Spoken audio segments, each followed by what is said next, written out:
Within one of New York's most influential real estate firms, trepidation permeates more profoundly than aspiration. Staff are perpetually vigilant, maintaining a hush that permeates the atmosphere, while each look toward the executive suite is tinged with an unspoken apprehension.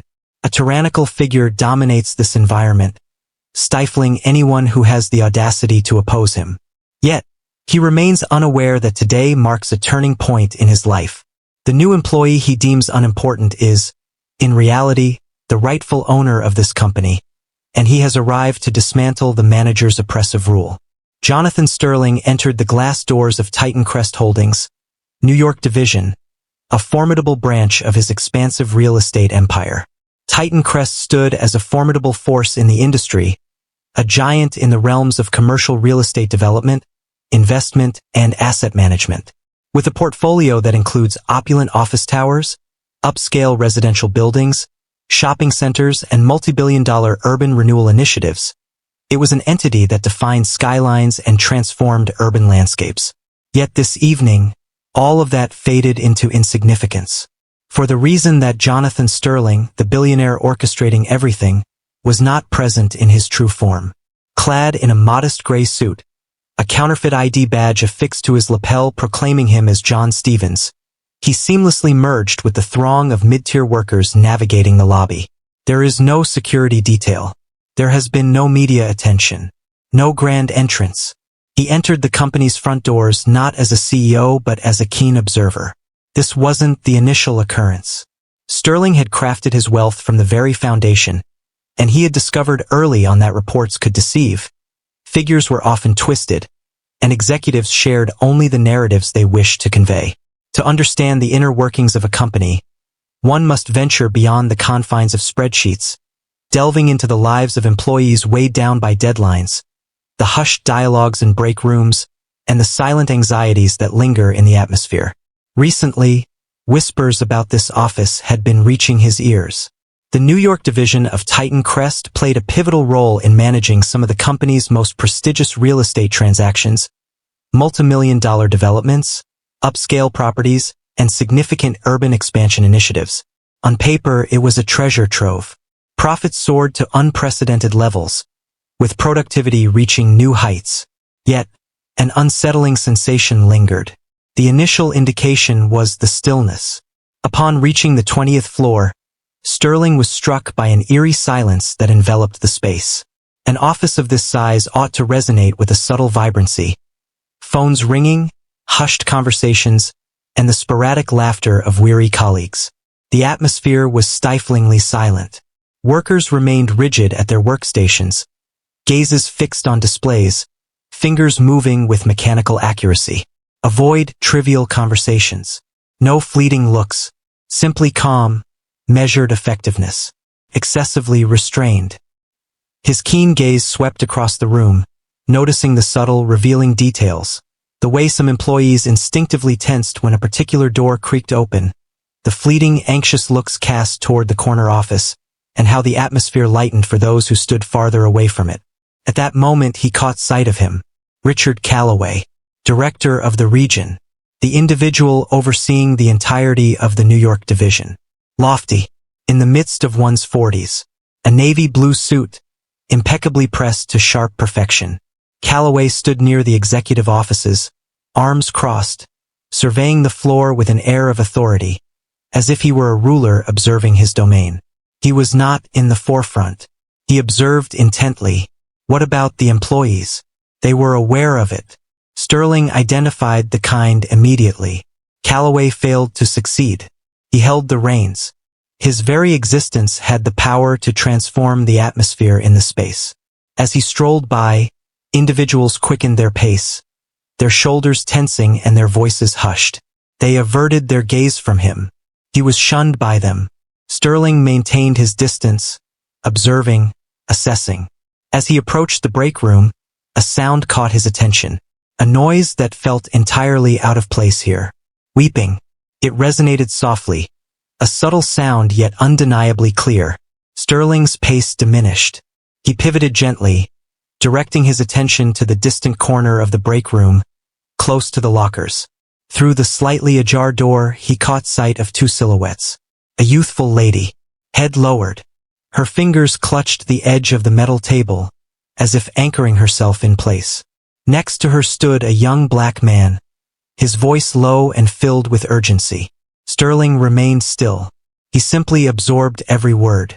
Sterling entered the break room, where the air felt a touch warmer than the rest of the office, infused with the subtle aroma of burnt coffee and discarded paper cups.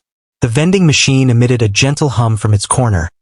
A half-empty pot of coffee lingered on the counter, and the overhead light flickered subtly, drawing attention to its presence.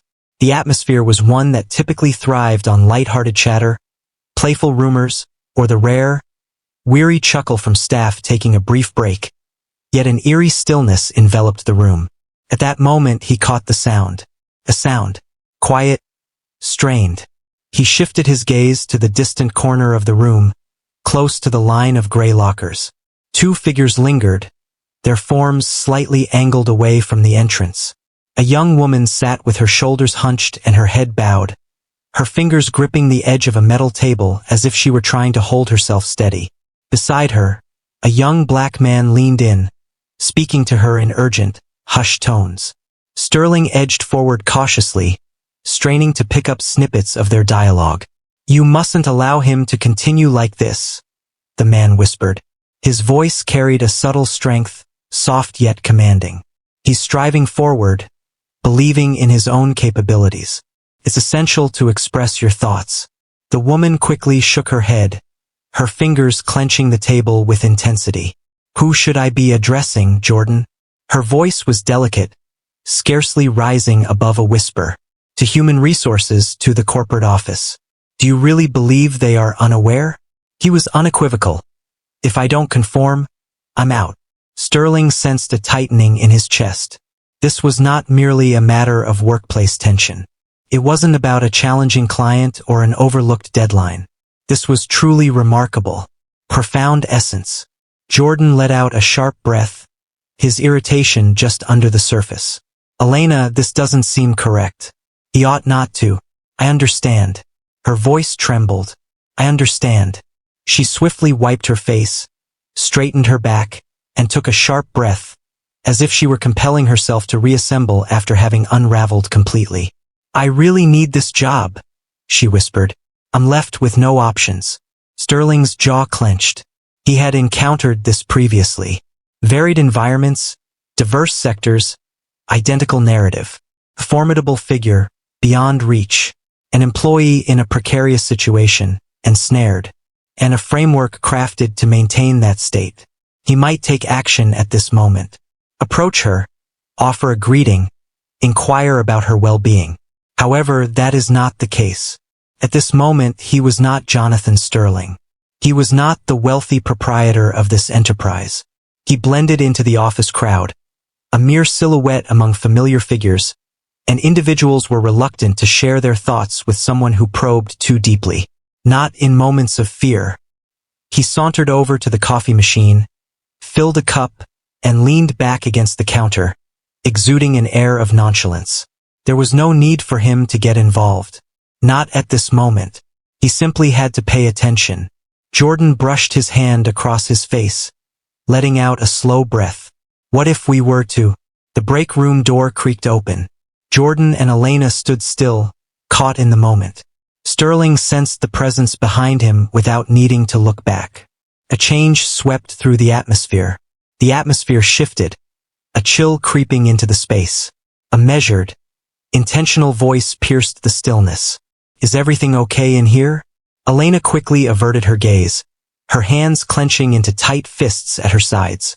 Jordan's body tightened, his jaw clenching as his eyes darted upward.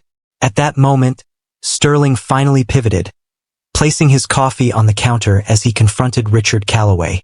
The figure lingered at the threshold, hands nonchalantly tucked into his pockets, his demeanor enigmatic. Yet Sterling was aware of the truth. His tone lacked any hint of curiosity. It was mastery. It was possession. Neither Jordan nor Elena responded right away, and that spoke volumes beyond mere words. Calloway allowed the silence to linger, then turned his eyes to Jordan. You've got a destination, Miles. Jordan's throat moved slightly. His posture became rigid. His hands balled into fists at his sides. Absolutely, he replied hastily, distancing himself from Elena and heading towards the door. Without a single look in her direction, he brushed past Calloway and slipped through the door. Timid? Absolutely not. Endure. Calloway's gaze shifted to Elena, his tone more playful, yet still carrying an edge of threat. Elena, you seem weary. It might be a good idea to step outside for a moment before your upcoming meeting. It was not merely a suggestion. She nodded, her gaze remaining fixed on the ground. Absolutely, sir. In an instant, she strode by him, her movements brisk and rigid. In the break room, only Calloway and Sterling remained. Sterling savored his coffee, carefully observing the man in front of him. Calloway had yet to cast a glance in his direction, had yet to recognize his presence. For Sterling held no significance. Not for him. Simply another face in the crowd. That was just right. Unbeknownst to Richard Calloway, the man before him had just identified his next mark.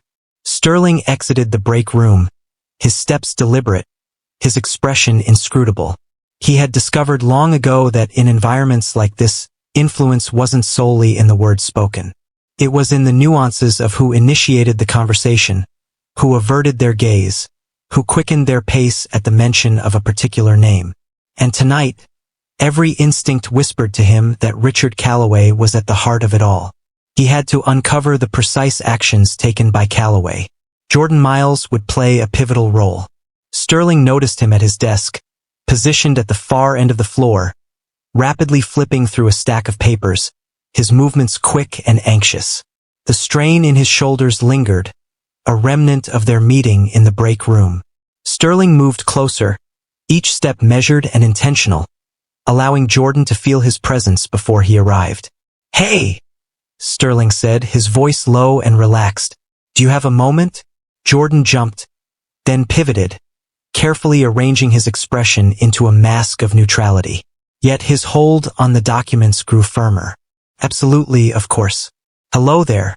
Sterling tilted his body slightly toward the cubicle wall, softening his voice to maintain the confidentiality of the discussion. "I witnessed the events that unfolded back there. Honestly, I'm not trying to intrude, but that seemed more than just a typical chat at work. Don't you think?" Jordan paused, his gaze darting to Calloway's office. "I'm not quite sure I understand your point." Sterling let out a slow breath through his nostrils, observing him intently. The child wasn't being entirely truthful, not in the strictest sense. He was occupied with another task. It's a skill that everyone working here has come to master. He was safeguarding his own interests. Sterling's voice took on a gentler tone, subtly conveying that he posed no danger. "I understand where you're coming from. You're not familiar with me. Believe me, I have no intention of causing any issues for those simply trying to get by in this environment. However, if something is occurring, if Calloway is—" Jordan interrupted him, his tone cutting through the air. "Refrain." Sterling came to a halt. Jordan placed his papers aside and faced him completely, his demeanor weary yet resolute. "You seem to be unaware of how things operate in this environment. Do you really believe that if I had something to express, if any of us did, it would make a difference? Calloway doesn't merely manage this office. He possesses it. And the moment anyone crosses the line, it's over for them." Sterling maintained unwavering eye contact. Similar to Elena, Jordan's jaw tightened, and for a fleeting moment, Sterling believed he might turn and leave. He chuckled, yet the sound held no trace of amusement. "Elena has already left," Jordan murmured, shaking his head in disbelief. "She remains unaware of it for now." Sterling sensed a chill take root in his chest. "Could you clarify what you mean?" Jordan let out a deep breath, his hand gliding over his face. As he began to speak once more, his voice had softened.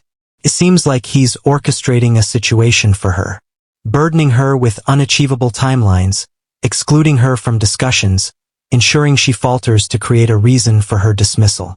He has a way of making it seem like it's their fault. And if that fails—" Jordan's throat tightened as he swallowed. Indeed, he discovers alternative methods. Sterling paused, allowing the gravity of those words to linger in the air. Discovers alternative methods. He understood the significance clearly. Jordan shook his head, his voice tinged with a hint of resentment. I advised her to go months back, yet she continued to insist that she couldn't manage it financially. What now? Now she's simply biding her time, anticipating the inevitable. Sterling inclined his body a fraction, maintaining a calm tone. Has she shared any of this information? Human Resources Jordan let out a derisive laugh. Kaya. He released another laugh devoid of humor. Human Resources is employed by Callaway. The moment a complaint is lodged, it seems to vanish into thin air. Or even more troubling, they abruptly begin to experience performance problems. Sterling's jaw clenched. He had encountered it previously. The deceit, the subtle concealments, the manner in which influential figures manipulated the system to serve their interests. It was never obvious. It was consistently nuanced enough to evade suspicion, just meticulous enough to ensure the target had no evidence. Jordan let out a deep breath, finally taking a moment to truly observe Sterling. Listen here. Your intentions here are unclear, but I advise against proceeding with whatever you're attempting. Callaway is relentless, and if he senses any obstruction in his path, he will ensure you feel the consequences. Sterling beamed. It was tiny, regulated, a smile that remained unaccompanied by the warmth of the eyes. We'll find out soon enough.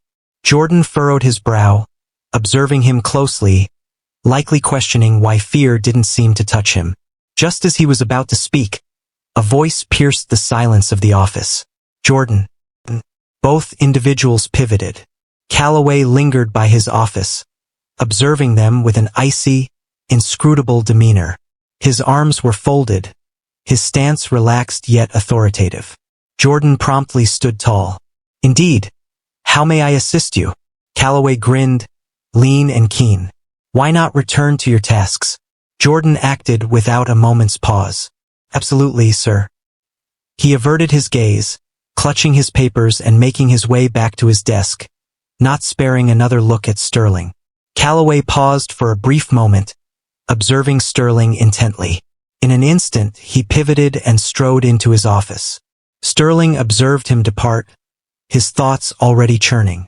Callaway believed he had dominion over this place. Believed he was beyond reach. He was on the brink of discovering just how mistaken he truly was. Sterling remained still for a moment. He observed Jordan rush back to his desk, tension evident in his shoulders and a rigidness in his posture. Observed as Callaway slipped into his office, the door shutting softly yet purposefully, not with a bang. Not a forceful move, but rather a more deliberate one. A gentle nudge, a cautionary note. Sterling took a deep breath, deliberately maintaining his composure. He had encountered this scenario previously. The predator asserts its authority, ensuring that all are aware of their position. The danger need not be articulated. It simply must be out there. Yet Callaway had misjudged him. Sterling pivoted sharply, making his way to the distant edge of the floor, navigating the labyrinth of cubicles with deliberate, unhurried strides.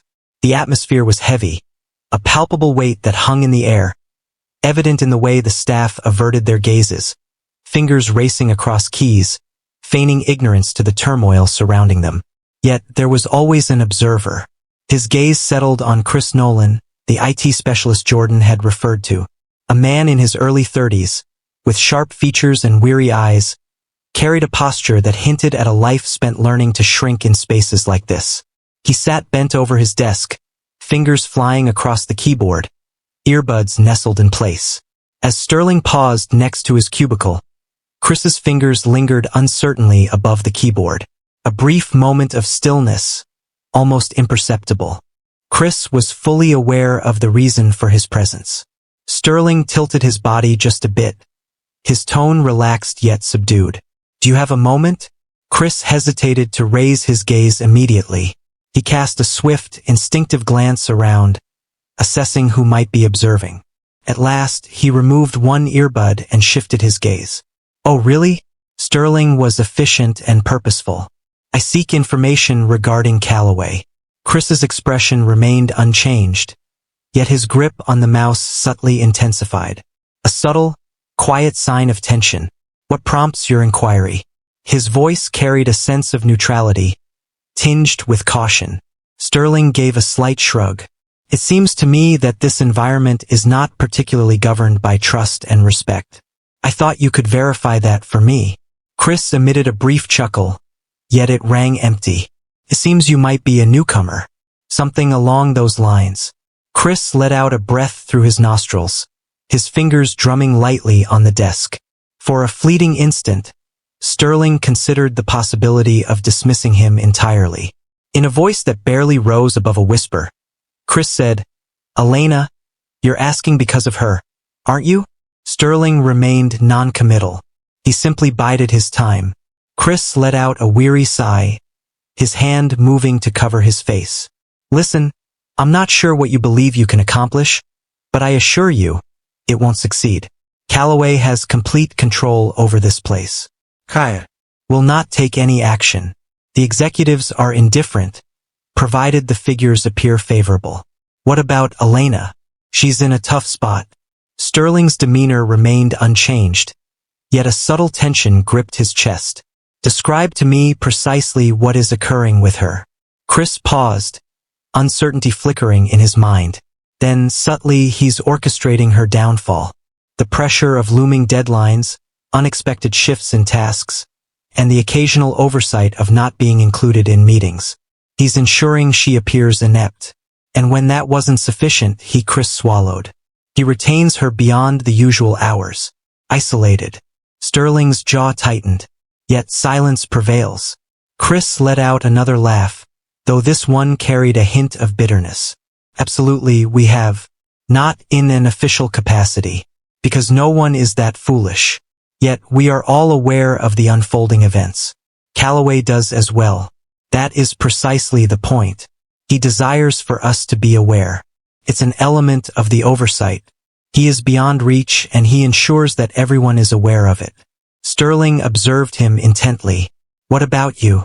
What have you observed?" Chris paused, then whispered even more softly, "I observe all things. Information technology possesses access to every system within the company, including emails, security footage, and login records. Do you believe Calloway is meticulous? He isn't. There's no obligation for him to be. He exhibits an excess of confidence. Records indicate that he kept her in the office late, erased meeting invites, and emails that were meant for her mysteriously went missing." Chris let out a breath. Yet, all of it is insignificant if those in authority remain indifferent. Sterling's fingers curled gently at his sides. He showed genuine concern. He had encountered individuals akin to Calloway in the past. Individuals who thought the regulations were not meant for them. Who exploited their authority to bring down those below them. Individuals who established their influence through the quietude of those around them. And the sole method to shatter them was to ensure they had no refuge remaining. Sterling stood tall. "Should I require evidence, something tangible, would you be able to provide it?" Chris paused, his eyes now keenly focused. "Are you truly committed to this?" "Extremely." Chris observed him intently for a prolonged moment, then gave a slow nod. "Allow me a few hours, please." Sterling nodded and began to walk away, yet Chris's voice halted him in his tracks. "Exercise caution," he murmured softly. "Calloway is far from foolish. If he discovers you're probing, you'll meet the same fate as the others." Sterling locked eyes with him, and for the first time, Chris perceived a depth in his gaze that eluded his comprehension. Sterling remarked that Calloway should be the one concerned about that. He turned and strolled off into the distance. Sterling lingered in anticipation. He understood that it was patience that secured victories, rather than hasty actions. He allowed Chris some time, observing the office as though he were merely another employee ensnared in the daily routine.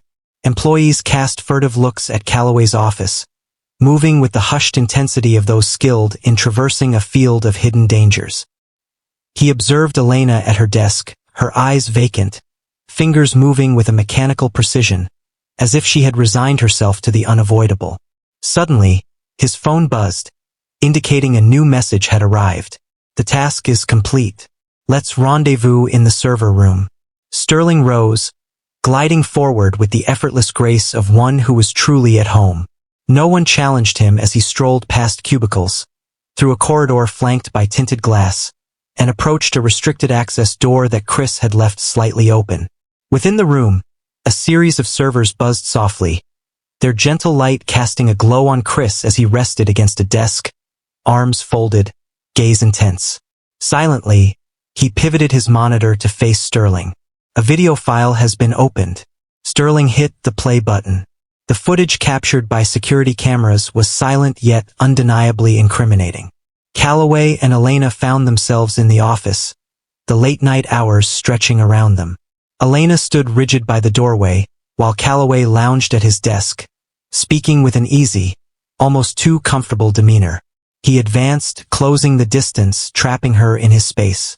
Elena stiffened slightly, almost imperceptibly, before giving a nod and uttering a few words. Calloway smirked, reclined with an air of superiority, and waved her away, as though brushing aside a mere servant. Here's another clip. A correspondence via email. Calloway to Human Resources. Elena Carter has not been meeting expectations. It might be worthwhile to explore different staffing options. A follow-up email sent a week later. Considering Elena Carter's recent mistakes, I think it's prudent to initiate the documentation process for termination. Kindly move forward as we have talked about. A third email arrived, this time from an external contact, Calloway's attorney. Should Carter present an issue, we must be ready. Maintain confidentiality at all times. Sterling's fingers danced gently upon the surface of the desk. Calloway exercised caution, yet it proved insufficient. Chris let out a breath. This is the extent of what I could gather without attracting attention. Is this sufficient? Sterling's jaw clenched with intensity. Plenty to go around. Chris paused, uncertainty flickering in his mind. What will your next steps be? Sterling remained silent. He just pivoted and exited the room. Returning to the main floor, Sterling bypassed his desk. He strode directly toward Calloway's office. The man sat within the confines of his workspace, meticulously examining documents, his pen gliding effortlessly over the surface of a contract. He remained focused on his task as Sterling stepped inside, offering no sign of recognition until the door clicked shut behind him. Then, gradually, Calloway reclined in his chair, observing him with a hint of amusement in his expression. How may I assist you today? Sterling refrained from taking a seat. It's time for a conversation. Calloway let out a weary sigh, rhythmically drumming his pen on the desk. Hey, it's Stevens, correct? While I value the eagerness, I maintain a selective approach to my availability. Whatever you require, pursue it. Elena Carter. Calloway's fingers lingered momentarily on the desk. Just a fleeting moment. A subtle indication. However, Sterling managed to catch it. Sterling continued, his voice steady. You've been constructing a case against her, preparing her for what's to come, ensuring that when she is let go, there are no inquiries made. Simply another worker who fell behind. Calloway's smirk reemerged. That's a serious claim. You've got evidence. Sterling retrieved his phone and hit the play button. The quiet surveillance video played on. Calloway leaned in, observing intently. His demeanor remained unchanged, yet Sterling perceived the subtle shift. The manner in which his posture became rigid. The subtle twitch of his fingers before he reined them in. Suddenly, the emails materialized on the screen. Step by step. Calloway took a deep breath. I understand. He was deep in thought, performing calculations, already modifying the script. You have no idea who you're dealing with, Calloway said. His voice now subdued, the arrogance giving way to a chilling intensity. This is serious business. Your actions are coming to a halt, effective immediately. Leave this place, erase this from your mind, and I'll act as if we never spoke. Sterling inclined his body forward just a touch. Seems you still haven't grasped the concept. Have you? His voice lowered, allowing the gravity of his forthcoming words to linger in the air. This company is not under your control. I certainly do. Calloway's eyes widened in surprise. And then the truth became clear. Sterling delved into his jacket, retrieving a sleek black leather wallet and deftly flipping it open. Within his professional qualifications, the name on the ID matched precisely what Calloway dreaded. Jonathan Sterling. A change swept through the office atmosphere. Calloway's complexion faded to a pallid hue. Sterling allowed the silence to linger, making Calloway acutely aware of each passing second. It's over, Sterling murmured softly. Calloway parted his lips, yet silence enveloped him. Sterling rose to his feet. Security is expected to arrive in 10 minutes. Your termination is currently being processed by HR. Your desk will remain untouched. Communication with other employees is not permitted. You will leave this office and never enter another Titan Crest Holdings building again. Calloway clutched the corners of his desk, his knuckles pale and tense. It's not possible. Indeed, Sterling interjected, voice as firm as iron. I am capable. For the first time since stepping into this building, Calloway appeared fearful. Sterling moved on without awaiting a reply. He pivoted and strode out, the door left ajar in his wake. As he arrived on the floor, the employees were already murmuring, picking up on the change in atmosphere. Jordan's gaze locked onto him, the expression a complete mystery. Chris lingered by his desk, phone grasped firmly in his hand. Yet it was Elena he sought. She lingered by the entrance, filled with uncertainty and doubt. Sterling gave a brief nod. You are secure at this moment. For the first time since his arrival, she let out a breath. For the first time in ages, this company was once again in the hands of the people. Come along and engage with us by liking and subscribing to share in our impactful narratives. Be sure to activate the notification bell to begin your day with deep insights and genuine compassion.